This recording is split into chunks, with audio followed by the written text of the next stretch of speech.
Hey everybody, Jeff Joyner here. And today I'm going to share some ideas with you about one of my favorite subjects, failure. Now before I get into it, just a reminder, if you're enjoying these videos, please hit the subscribe button and hit the notification bell so you can be notified when I make videos, and I would appreciate it. Feel free to share these with your friends.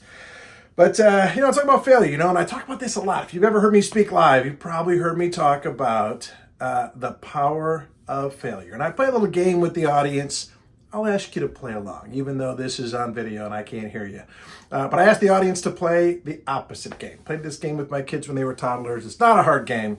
And I said, I'm going to say a word, you tell me the opposite of that word, right? I do this with 200, 500, 1,000 people. And I say, all right, what's the opposite of hot? And you would say, cold, right? Everybody yells out cold. What's the opposite of high? Low, people say. What's the opposite of success? And in unison, everybody yells, failure. And that is incorrect. I think that's an incorrect mindset. It's an incorrect opinion. I think if that's what you think, that the opposite of success is failure, then that's probably a major thing holding you back from as much happiness and success as you can have in life, right? It's been my experience that failure is not the opposite of success, right? Everything that I'm good at today, I used to be bad at. When I was, I found a picture recently of my dad had taken when I was 3 or 4 years old. First time I shot a ball at a basket. Here's the picture. And so I shot it at the hoop. What do you think happened? I missed. So I shot again and I missed. I failed. I tried again and I failed. And then I hit the rim. Success or failure? And some people go, success. And I'm like, you don't understand how basketball works, right? The goal is to get it in the basket. I improved, but I'm still failing. But over time, with practice and coaching, I failed a little bit less percentage-wise, and that lack of failure and a little bit of success grew, and to the point that when I was in high school, I was the captain of our varsity basketball team. And I was not a star. I was never that good, but good enough to be a starter on the varsity team, which was my goal. And I actually found some pictures from those days too. Check these out.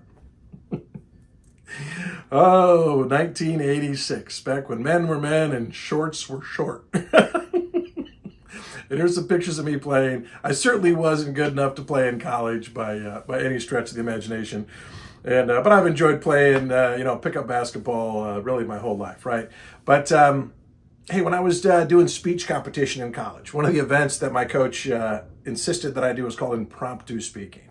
You walk into a room, they start off with 6 college students in the hallway, and there's judges in the room, and you go in one at a time, and they give you a little slip of paper, and you have 30 seconds to think about whether you agree or disagree with what's on that paper, a quotation, and then give a 6-minute speech making an argument, right?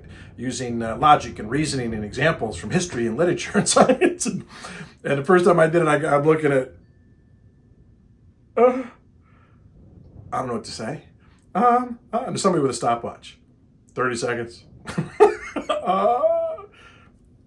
60 seconds. I got up.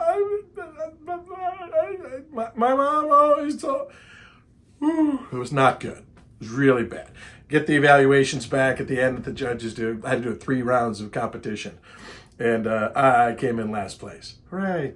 And the coach said, well, you're doing it again next time. I'm like, well, you know what? I failed and I failed and I failed. But, by the end of that first year, I won first place at the Novice Championships, which were all the first-year competitors.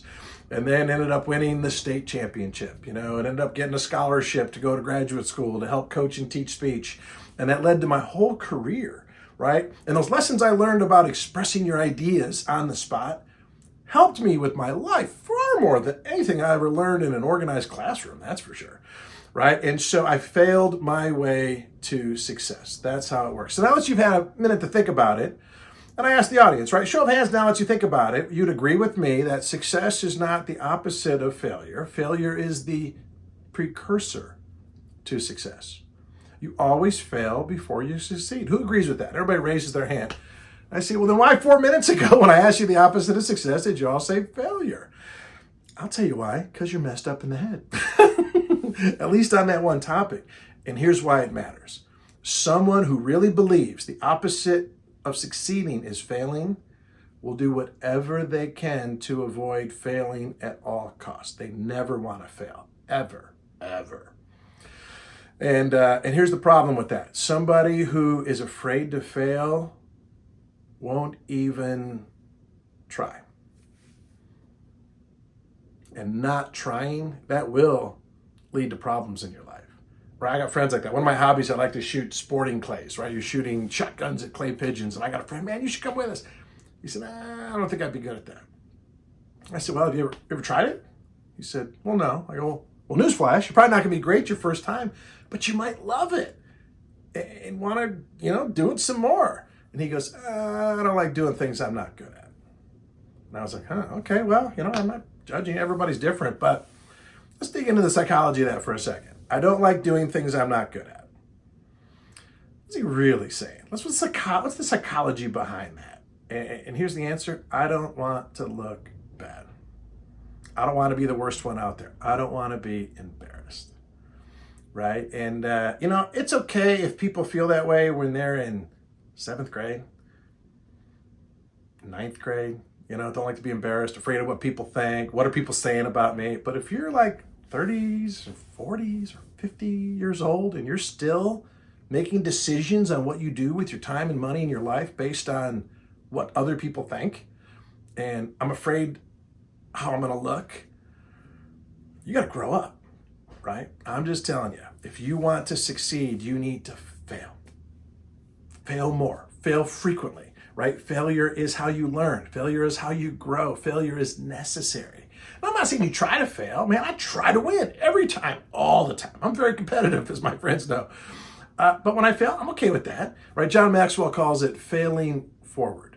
Make sure if you fail, you're at least learning something, right? Sometimes you win, sometimes you learn. And that's how you turn failure into success. It's a really powerful thing. And if you can get your mind around it, it takes all the risk out of living your daily life, right? In fact, in the speaking and training, when I do something and it doesn't work and I fail and I do something stupid or say something stupid, I just make fun of myself and I laugh and people in the audience laugh and they go, man, that guy's just like me. And that helps me connect with them and maybe helps me make a difference in their life. And so just be willing to try, be willing to fail. I spoke at a conference once and a reporter came up and she said, I'm doing an article about this conference. You're the keynote speaker. Can I interview you? And I said, I'm not a famous person. You probably don't want to interview me. She goes, I want to interview you. She goes, what's your recipe for success in 5 words? I said, I don't know. Come back later.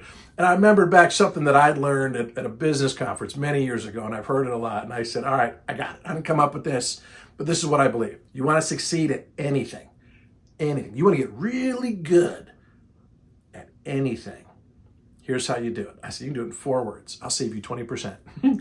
Number 1, try. 2, fail. 3, adjust. 4, repeat. If you're willing to try and fail and change something and try again and fail and adjust something and try again and fail, and it's been my experience in life, you could become really, really good at most things if you're willing to do that. But most people don't, right? What do most people do? Try, fail, quit. Right? The opposite of success isn't failure. The opposite of success is quitting. When you quit, well, game over, right? Now you can't succeed. And so I'm telling you, you want this to be the best year you've ever had. You want to move forward with your hopes and dreams and goals for your career, for the business of your own, for your marriage, for your parenting, for your relationships. You got to make peace with failure. You got to be okay with it, right? When it happens, you learn from it and you move on. And failure, I guarantee you, the happiest, most successful, wealthiest people you know have probably failed more than you and I put together, right? And so it's okay to fail. Failure is powerful. It's a glorious thing. Hope you benefited from that. Have a great day. We'll catch you later.